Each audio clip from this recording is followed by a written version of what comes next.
Queen Opp and Chelle didn't meet as enemies. They met as friends. But what started as jokes slowly turned out of control.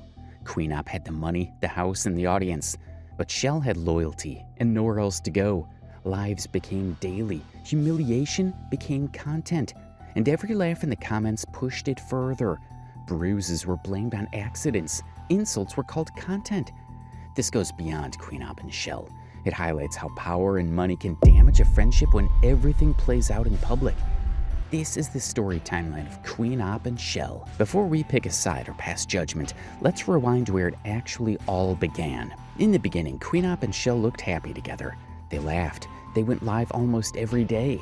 They joked around. To many people watching, it looked like a normal friendship. Some even said Chelle was lucky to be around someone like Queen Opp, someone with money, a house, and a big audience.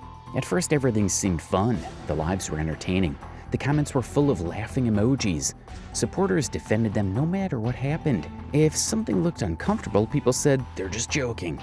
If something felt awkward, fans said, that's just their personality. But when you really follow the timeline closely, something doesn't sit right anymore. You start noticing small moments. Who talks more? Who stays quiet? Who apologizes first? Who controls the room? Little things that didn't look serious at the time begin to add up. Fucking food! Move, get off, move! My feet, get off, get off! Sweep my feet, move your hand! Move your hand! You wanna sweep my feet? Sweep your face.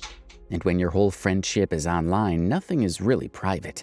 Every argument becomes content. Every insult becomes a joke. Every reaction is recorded. This video takes you through the full story piece by piece. We'll trace what happened, pinpoint where the shift began, and uncover whether this friendship was ever truly balanced or if the scales were tilted from day one. Let's break down the timeline and see how everything unfolded between Queen Opp and Chelle. Sierra Taylor and Michelle Jones knew each other long before the internet knew them. They met in Philadelphia, both moving through the same nightlife spots, house gatherings, and mutual friend groups. Fashion, social media, relationships, ambition, they had a lot to talk about. They were both strong personalities, both outspoken, both used to being the center of attention in their own way. That kind of energy naturally pulls people together. They bonded over real-life things first. Long conversations, inside jokes, and small disagreements that blew over quickly. The kind of friendship where you can laugh hard one minute and argue the next. They understood each other's humor. They knew each other's triggers. And that familiarity made things feel close, even when it got intense. When they started going live, it felt casual. A phone leaned against a wall. Music is playing in the background. Friends walking in and out of the room. Sometimes they were talking to each other. Sometimes responding to comments, sometimes doing both at once. It didn't feel staged. It felt like you were just in the room with them. Chelle, why is it every time when somebody defends you, you get an attitude, but when somebody talking shit to you, you still get an attitude? Why is that? Defend somebody. How can you defend somebody with shit that ain't fair? Hey, Brownie. What's up, Brownie? Sierra, who would later become known online as Queen Opp, had a presence you couldn't ignore. She was outspoken, sharp with her responses, and rarely filtered her thoughts. When something bothered her, you knew immediately. Her reactions were intense, animated, and sometimes confrontational, but they were always real. She didn't soften her opinions to make them more comfortable for other people. She said what she meant, stood on it, and didn't back down easily. Is she playing with me by finger in the hair? I'm not talking to you. Is she playing with me by finger in the hair while I'm talking? Like, who feel like just literally playing in my face while fingering the hair while I'm talking? Okay. Chelle carried a quieter kind of presence. She wasn't always the one steering the conversation. She often responded to the energy around her. At times she was playful and light, other times guarded, withdrawn, or visibly frustrated. Her mood could shift with the moment, and you could see it play out in real time. The audience was drawn to their contrast, the back and forth energy, the different tones, and the unpredictable chemistry between them. Early viewers described their lives as entertaining because they felt raw and unfiltered.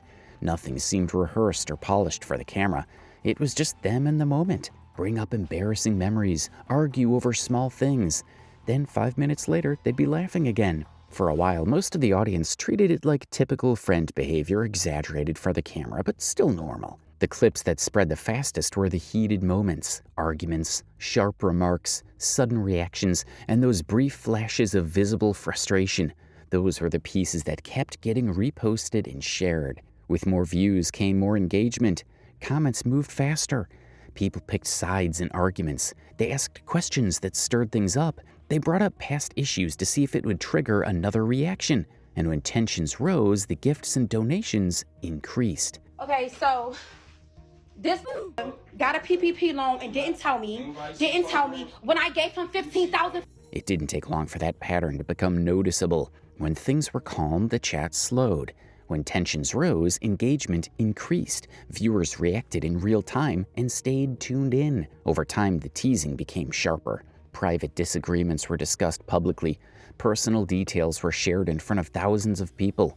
Sometimes it was framed as honesty, sometimes as humor. But it was happening on camera, and once something's said online, it doesn't disappear. As the friendship started to feel strained, both Queen Opp and Chelle carried that tension into every live.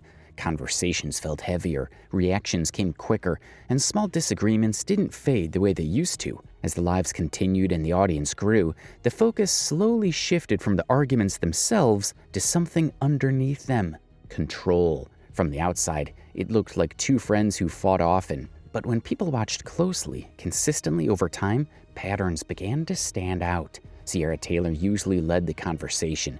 She decided when a topic started and when it ended. If a guest joined and said something she didn't like, they were muted or removed. If the chat pushed a narrative she disagreed with, she redirected it. When arguments escalated, she often framed the situation first, setting the tone for how viewers would interpret what was happening. For Chelle, it started to feel like her voice didn't always carry the same weight in the room. She had opinions, reactions, and context to add, but the timing didn't always work in her favor. Sometimes she would begin to speak and get talked over, or pause and lose her opening. Little moments like that can slowly build up, especially when everything is happening live in front of an audience. She had a Wait. That's the trucker. Did you just say feces? Feces? What? Basically, she ate your shit. Chelle, in contrast, often appeared to be reacting rather than leading. There were moments when she looked confused about what was being discussed. At times she seemed overwhelmed, speaking over Sierra only to be talked down or corrected. Other times she went completely quiet, staring off or lowering her head while the comments moved quickly. Viewers began pointing out these moments. Michelle gonna do it, cause y'all bitch you down on you now. But No one watching through a screen can fully understand what happens behind it. When someone consistently tells another person that their perception is incorrect, that their feelings are exaggerated, or that events didn't happen the way they remember them, it raises questions. There were moments when Chelle tried to speak, but before she could finish, Queen Opp would raise her voice and take over the conversation. It left little room for Chelle to complete her thoughts, and the exchange would shift before her point was fully heard. Another noticeable pattern involved accountability. When something went wrong, whether it was an argument, a misunderstanding, or a conflict with someone outside their circle, the responsibility often shifted toward Chelle. Even when she tried to explain her side or push back, the conversation would circle back to her behavior, her reaction, or the way she spoke in that moment. Over time, this made it feel like she was the one being examined, even when the situation involved both of them. Sierra, meanwhile, maintained composure in those moments. She articulated her points clearly and confidently. To many viewers, that confidence translated as authority. Confidence can be persuasive. The audience began dividing into camps. Some believed Chelle was an equal participant who knew exactly what she was doing. Others felt she looked vulnerable, not necessarily incapable, but influenced. Speculation grew about whether Chelle might have certain intellectual limitations. It's important to be careful here. There was never confirmed medical information publicly presented. Diagnosing someone through a screen is irresponsible, but the conversation among viewers reflected what they were observing: hesitation, confusion, delayed responses, and difficulty articulating thoughts under pressure. Well, wash them. What, you couldn't pick them up? You just a lazy fat, stand the fuck, just a lazy fat trifling bitch. No, stand the fuck up. Fucking stupid ugly man. You the first ugly bitch. You the first ugly bitch. Move so I can talk my shit. No, get your ugly ass in the camera, sit down while I say it, and you gonna stand back up. You're the first ugly man No, I'm gonna be modest. You're the first. How?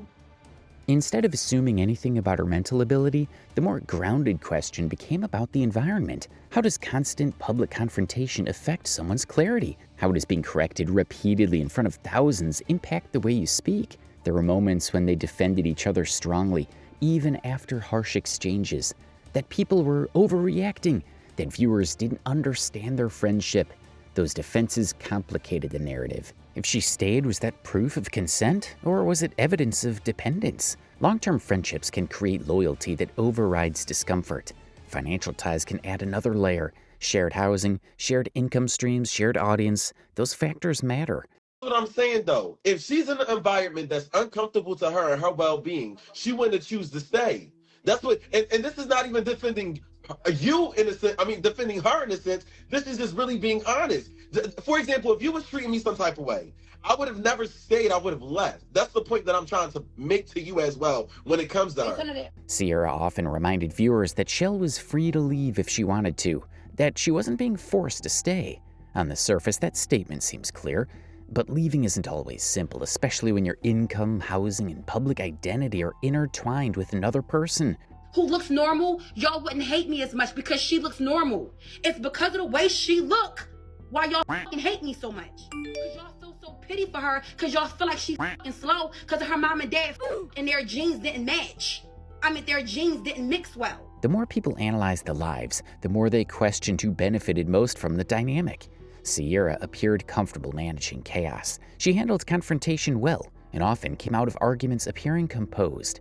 Chelle, by contrast, sometimes looked drained afterward. In some cases, Chelle seemed nervous before speaking. She would glance towards Sierra before answering certain questions as if checking for approval. Whether that was habit or caution is difficult to determine, but viewers noticed. Over time, the idea of choice became central to the conversation. Was Chelle choosing to stay because she genuinely wanted to? Or did she feel that leaving meant losing stability financially, socially, publicly? Long-term dynamics can blur autonomy. When someone has been in a role for years, stepping outside of it becomes intimidating. Add a live audience constantly observing and judging, and the pressure increases. Get up, stop what I'm talking. Get up, damn, get up.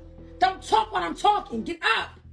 Like I say. It's also important to acknowledge that power can be fluid. There were moments when Chelle pushed back strongly, moments when she challenged Sierra directly and refused to back down.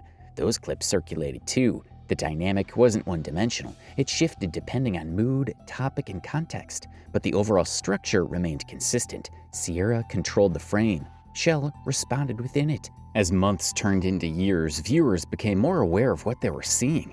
It wasn't about a single argument anymore. It was the repeated patterns that kept showing up. Small moments started to form a bigger picture, and that picture was hard to overlook.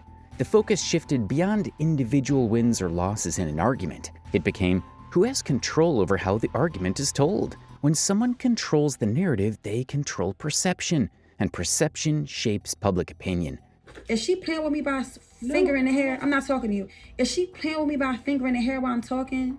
Like, who feel like just literally playing in my face while... Chelle's expressions, confusion, hesitation, and occasional fear were interpreted in different ways by different viewers. Some saw manipulation. Others saw two flawed adults locked in a messy friendship. But very few people watching closely believed the power between them was perfectly balanced. And that imbalance became part of the story. I feel like she kind of got a little bit on it. The people that quote-unquote hate her is because what she quote-unquote does to me. So let's speak on it. Let's speak. The deeper issue wasn't about who shouted louder. It was about influence, about dependency, about whether a person can freely choose to stay in a dynamic that consistently places them in a defensive position. There's no simple answer. Friendships are complicated. Financial ties complicate them further. Add a public audience and the stakes increase again.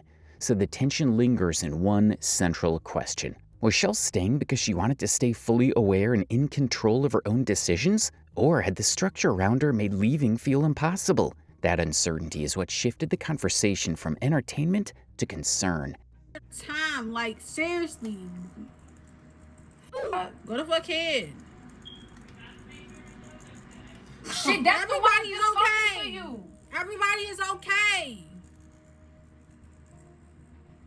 July 21st, 2023. Another night, another Instagram Live. But this one felt different from the jump. The energy was off.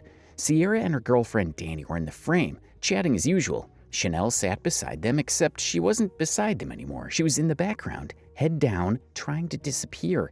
And when the camera panned to her face, the internet froze. Black eyes, swollen, fresh bruises blooming across her cheeks and forehead. One eye's almost shut, the other glassy-eyed, with what looked like tears was fighting back. Chelle tried to smile for the camera, but it came out crooked, painful. Sierra kept talking over her, laughing, deflecting. Danny lounged on the bed behind them, calm as ever, but the damage was impossible to ignore. Yes. What's going on? Nothing. Hello. How you doing? What can I help you with? We need to check on Michelle. How many times y'all gonna check on her though? I don't know. One of your viewers called. The same people that's on here now. Yeah, probably. So we need to check. Where's Michelle? She's chained up. What? Okay. Why? Because we do like type I of- know what we do. Can we just come ask her if she's doing it consensually? All right. I gotta come ask her. Come on, come in. All right. Chat exploded. Call the police. She got beat. This is DV y'all playing. Super chats flooded in. Not gifts for laughs, but urgent messages begging someone to do something. One viewer, alarmed by Chelle's visible bruises, immediately dialed 911. Within minutes, officers were on their way for a welfare check. The addresses were easy to find. Sierra had doxed herself plenty of times on Live for clout. Sierra noticed the shift immediately as the comments filled the screen. The tone of the Live changed, and so did hers. What began as dismissive reactions turned into a firmer stance as she addressed the situation directly on camera. She spoke confidently, making statements that would later be clipped and replayed for months. Danny smirked in the background. Chelle stayed silent. Well, I kind of need to know what happened to Michelle's face. I don't know what happened. I can't tell you that, sir. Michelle, what happened to your face? Car accident. So everybody's okay here? Yep. All right. Can you cut the fuck out? All right. Have a good one, Queen. Bye. He liked the sound of my name. Police had visited the scene the day Chelle was first confronted, but she was too scared to reveal what had really happened. During that initial interaction, Chelle did not speak up about the she had suffered. Fear and intimidation kept her quiet, and viewers at the time had no idea what had occurred. However, a few days later, another live stream provided Chelle the space and courage to explain everything that had happened. Okay, Michelle, tell him everything Danny did to you now. Get from the What? Go now. Get out our face. Move. Don't fucking touch her. Go. Move up. Tell her. Black my eye when we I were ain't supposed black to my eye. originally be going live. Prove it. Prove Put it. her fucking hands on me over some fucking dumbass fucking beans. Beans? What beans? Yeah, beans. Beans. Who When fat I bitch you like? couldn't find the fucking baked beans in the store, and I went to the other store to get the right baked beans, which I couldn't find in the original store. On that broadcast, she openly described how Danny had physically assaulted her, making it clear that the aggression was unprovoked and over minor incidents, like disagreements over trivial household items. Chelle's admission shocked viewers, many of whom had been following her streams and noticed her distress but did not understand the full story. During the live stream, Chelle recounted in detail that Danny put hands on her, highlighting repeated instances of physical aggression. She described being struck over trivial disputes, emphasizing the fear and emotional toll these encounters had caused her.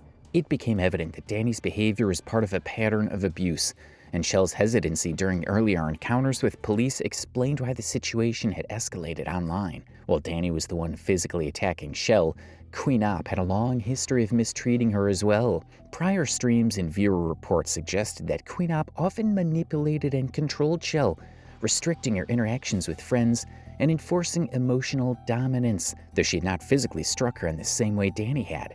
What about Big O saying that they're upgrading your charges to rape because of something on OnlyFans? They've been saying they've been upgrading our charges for forever. We have no new charges. We're not getting no. In response to the live stream, authorities returned and both Danny and Queen Opp were arrested on assault and abuse-related charges. While official details regarding charges and court proceedings remain limited, social media coverage indicates that both faced legal consequences for their roles in the abuse. Following the arrests, Chelle left working and living with Queen Opp, finally separating herself from the toxic environment. This removal not only ensured her physical safety, but also marked the beginning of her reclaiming autonomy after prolonged psychological and emotional pressure.